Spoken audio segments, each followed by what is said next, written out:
I was holding my bouquet when my phone buzzed in my hand. The doors behind me were open, the music had started, and everyone was standing. Everyone except my mother. Her message waited for me on the screen, short, calm, almost polite. "We will celebrate you later." I read it twice, hoping my eyes were playing tricks. Maybe I had misread it. Maybe it was meant for someone else. But the words remained. Later, I looked at the front row again, empty, my father's seat. My sister's seat. Every seat that should have held my family was bare. Asterisk, I did not cry. I did not shout. I did not call anyone. I just stood there, clutching my bouquet, breathing slowly while the word later hammered itself into my mind. Later, a single word. Yet it carried the weight of everything I had hoped for on this day. Later meant they chose something else over me. Later meant I was not important enough to show up. Asterisk, my name is Emily, and in that moment, something inside me shut down quietly. Not with shouting, not with tears, but with a cold, heavy realization that my family had decided my wedding was optional. Asterisk, I walked down the aisle alone. Guests tried not to stare at the empty seats, but I could feel every gaze moving back and forth. I smiled anyway, because that was what I had been trained to do. Protect the image of my family. Smile even when it hurts. Asterisk, the ceremony passed like a blur. I said my vows, felt my husband's hand hold mine, tried to focus on him, not the absence behind us. The applause felt muted compared to the silence at the front row. No one had arrived. I laughed when I had to, smiled when necessary, while recording the feeling in my mind piece by piece, like evidence for later. Asterisk, at the reception. Whispers followed me. "Where is your family? Are they coming later?" I deflected with a polite shrug. I protected my mother without even thinking about it. I shielded her absence from everyone else while inside. A quiet storm started to grow. Asterisk, that night, after everyone left, I listened to the voicemail my mother had sent an hour before the ceremony. Her voice was calm, soft, almost cheerful. Something important had come up, she said. A family opportunity. She said I would understand. We would celebrate later. I deleted the message halfway through, unable to finish listening to her excuses. Asterisk, weeks passed. Not a word. Silence, deliberate and heavy. Not a single apology. Not a single acknowledgement. That silence was not accidental. It was a test. If they waited long enough, they believed I would forgive, forget, or pretend nothing happened. Asterisk, I tried to move on.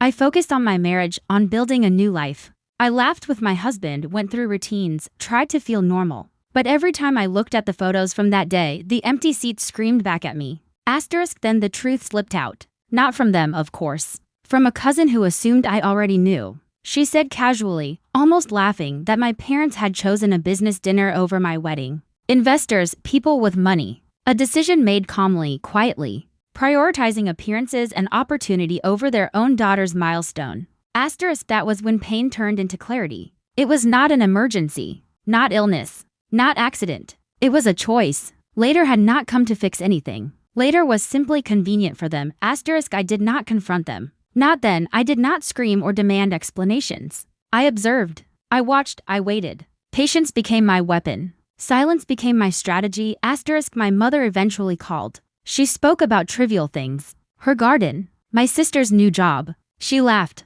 She acted as if everything were fine, as if later had already repaired the damage. She did not ask how I felt. I answered politely, calmly, with nothing extra. No emotion, no reassurance, no signal that I was broken. Asterisk, I noticed patterns over the next few months. My sister's events were never missed. My milestones were always flexible. Later was used whenever my feelings could be dismissed. I stopped sharing details of my life unless necessary. I kept screenshots of messages where my feelings were minimized. Saved emails where my words had been ignored. I began quietly building a ledger invisible to them but precise, for a day that would come. Asterisk, around month 6, a family group chat appeared. A big event was coming. An anniversary celebration. Everyone was invited.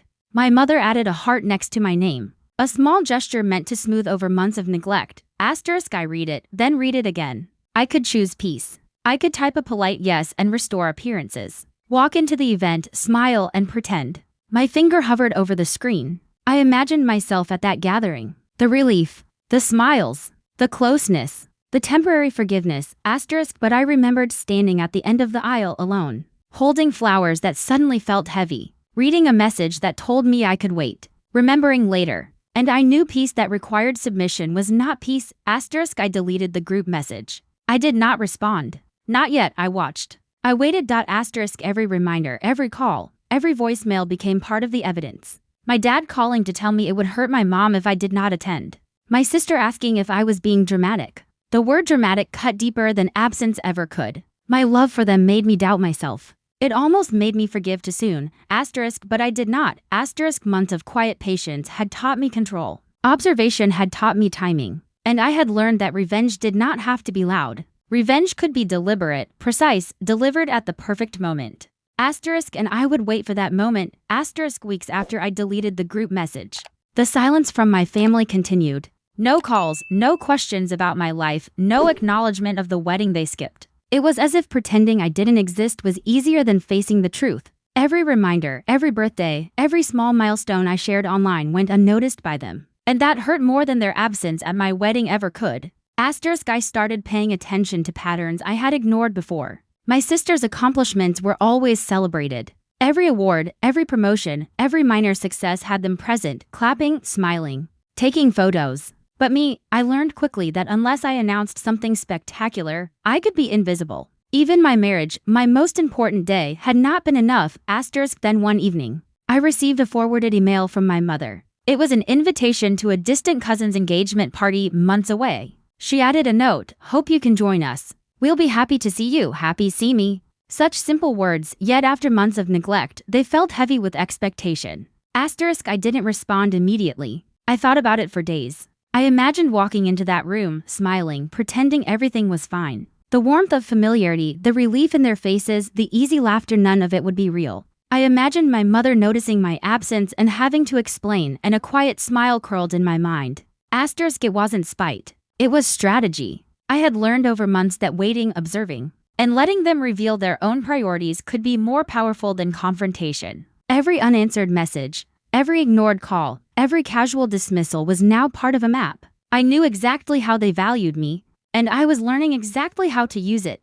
Then came another text from my sister a week later. "Are you really still upset? You're being dramatic." The word dramatic hit differently this time. Earlier, it would have cut me, made me doubt myself. Now, it fueled something else, clarity. They didn't understand. They assumed I would forgive, assume, or excuse. But I wasn't going to play that role anymore. I began documenting everything. Screenshots of messages where I was dismissed, emails where my feelings were minimized, even text exchanges with extended family where my name was overlooked. Every single detail became part of a quiet ledger, invisible to them but vivid in my mind. Each entry added weight to the moment I would finally act. Months passed. I watched silently as my parents continued with life, unaware that I was building something they could not see. I learned their habits. I watched how they treated others versus me. I took mental notes of what mattered to them and what did not. It was almost like conducting an experiment, quietly, meticulously, knowing that the results would speak louder than any words I could say. Then one day, a casual comment from a relative tipped me off to something bigger.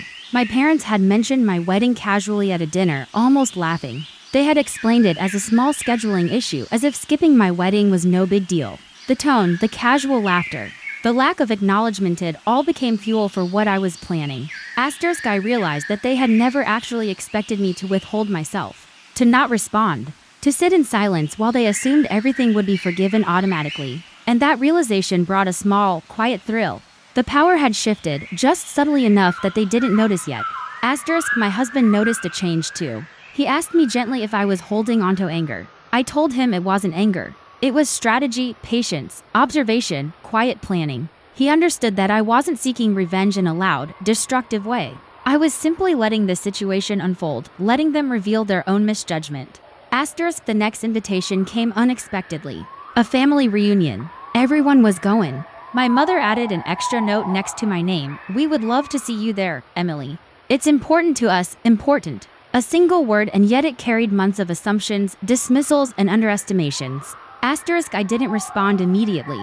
I waited, as I had been doing for months. Each day added pressure, each passing moment made my eventual decision heavier, more impactful. The anticipation wasn't just mine. I knew, instinctively, that when I finally acted, it would be noticed, remembered, and felt.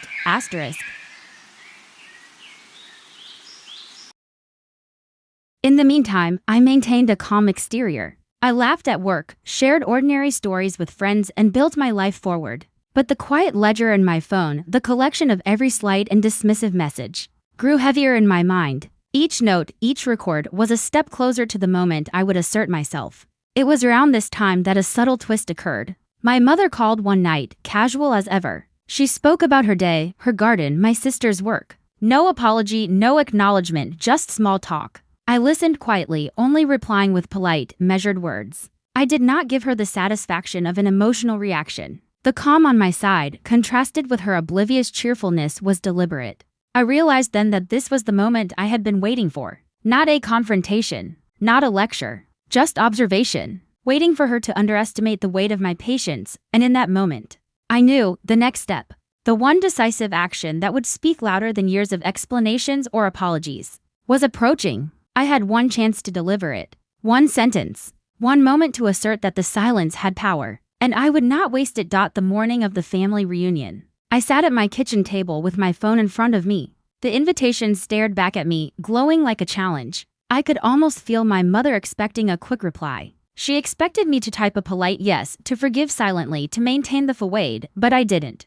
I waited. I watched. Every passing minute added weight to the anticipation. Every hour amplified the eventual impact of my decision. I thought about the aisle, about the empty seats, about the calm message that had first broken me and had now, months later, become my shield. My husband noticed my silence. "You're going to reply, aren't you?" he asked gently. I shook my head. "Not yet," I said. "It's not about being mean. It's about being seen." Hours passed. Calls started coming in. My father, nervously polite. My sister, attempting humor. My mother, cheerful, completely unaware of the storm brewing on my end. I read their messages, noticed the shifts in tone as impatience crept in, and stored them mentally. Every word, every slight, every expectation would matter. Finally, I typed a single sentence. One line that would carry the weight of months. I paused, reread it, calm, controlled, precise. Then I sent it. I already celebrated alone. "Enjoy your later." I didn't call. I didn't explain. I didn't add anything. The sentence was enough. The reactions were instantaneous. My phone buzzed with missed calls, texts, and voice messages. My mother's voice trembled on the first voicemail. "Emily, I didn't realize." And then she stopped, uncertain. My father tried to reason, his tone defensive yet shocked. My sister sent a flurry of messages, angry, confused, and desperate. I stayed calm. I let them feel it. Let them realize, quietly, that their assumptions had been wrong. That I had not reacted earlier, that I had not forgiven automatically. That their later could never erase the choice they had made months ago. The family group chat exploded. Messages poured in, questions, guilt, explanations, excuses. Some tried to justify. Others tried to manipulate. But I did not reply. I let the storm unfold, watched it rise, and smiled quietly. My silence had become louder than any argument. Over the next few days, the subtle shifts began. My mother started calling more frequently, her tone softer, hesitant. She tried small gestures, sending flowers, asking casual questions, making invitations that I didn't immediately accept. Each action was a reminder of her underestimation. Each apology unsaid but implied in her attempts to reconnect. Friends noticed the change too. My husband mentioned that people were commenting on how I seemed stronger, calmer, more confident. They didn't know the ledger I had kept. The screenshots, the ignored calls, the months of quiet observation. They only saw the result, control, and the result was satisfying. Not because I had hurt them, but because they finally understood, quietly, that their decisions carried consequences. My mother realized that ignoring my feelings, skipping my wedding, assuming later would suffice, was a mistake. And she felt it without me needing to shout or demand acknowledgement. There was one particular moment that replayed in my mind. My mother, standing at a family dinner, realizing that I wouldn't be present the next day for a minor event. Her smile faltered. She whispered to my father, almost audibly, "She's serious. She isn't just upset anymore." That quiet shock, calm but real, was worth every moment of waiting. I had built this carefully, deliberately. Every ignored message, every patient observation, every small note of injustice had contributed to this moment. And it wasn't done yet. Revenge, in its quiet form, has layers. Not all are revealed at once. Not all are meant to be noticed immediately. Weeks later, another family event came up. Invitations were sent. My mother's note next to my name was almost apologetic. The weight of her oversight hung in the air, unspoken, visible in the hesitation of her voice when she called. I didn't rush. I didn't reply immediately. I let the anticipation grow, and when I finally did attend, it was on my terms. Not as a submissive daughter. Not as someone who would excuse absence. I was calm, controlled, fully aware of the quiet power shift. Every glance, every word, every small interaction was now in my favor. I had learned a lesson in patience, in strategy, in observing human behavior. And I knew something essential: revenge isn't about destruction or anger. It's about asserting one's value silently, precisely, and with dignity. The satisfaction wasn't loud. It didn't need to be. They finally understood that actions have consequences. That later, when used carelessly, carries weight. And that sometimes, the most effective revenge is a single, calm sentence delivered at the perfect moment. The day I finally attended the family gathering, I walked in calmly. No rush, no dramatics, just measured steps. Every detail of my plan played in my mind like a quiet symphony. The invitation had been their attempt to fix months of neglect, but now the power was mine. My mother noticed me immediately. Her smile faltered slightly, that tiny hesitation I had been waiting for. I greeted everyone politely, laughed when necessary, and let subtle tension linger. Unspoken but felt. Every glance, every small remark reflected the underestimation she had carried for months. And then came the moment. My mother offered a gift and began softly. "We didn't mean to." I stopped her with a calm,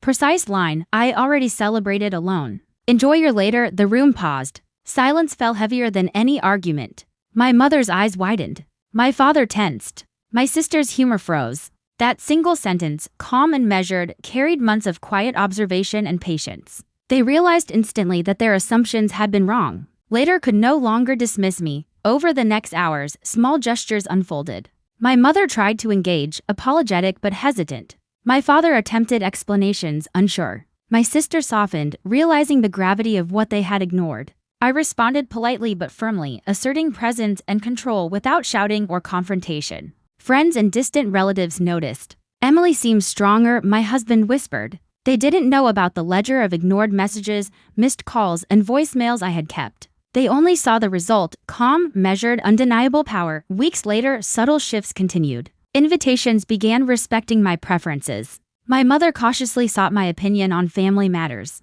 She was learning slowly that her previous indifference had consequences. The ultimate satisfaction was quiet. No celebration, no spectacle. Just a calm demonstration that choices, even delayed ones, matter. Later had become a mirror, reflecting their actions back at them. Reflecting on the months leading to this moment, I realized revenge wasn't about anger or confrontation. It was about asserting value, being seen, and letting others recognize their mistakes naturally. That evening, I asked my husband softly, "If you were in my place, would you have done the same?" Not for an answer, but to reflect on patience, control, and subtle strength. They had underestimated me for months. And now, quietly, with dignity and calm, I had shown them the cost of their choices. The quiet victory was mine. Think carefully: if you were in my place, what would you do? Share your thoughts below and stay tuned for more stories like this. Subscribe to this channel and press the bell icon.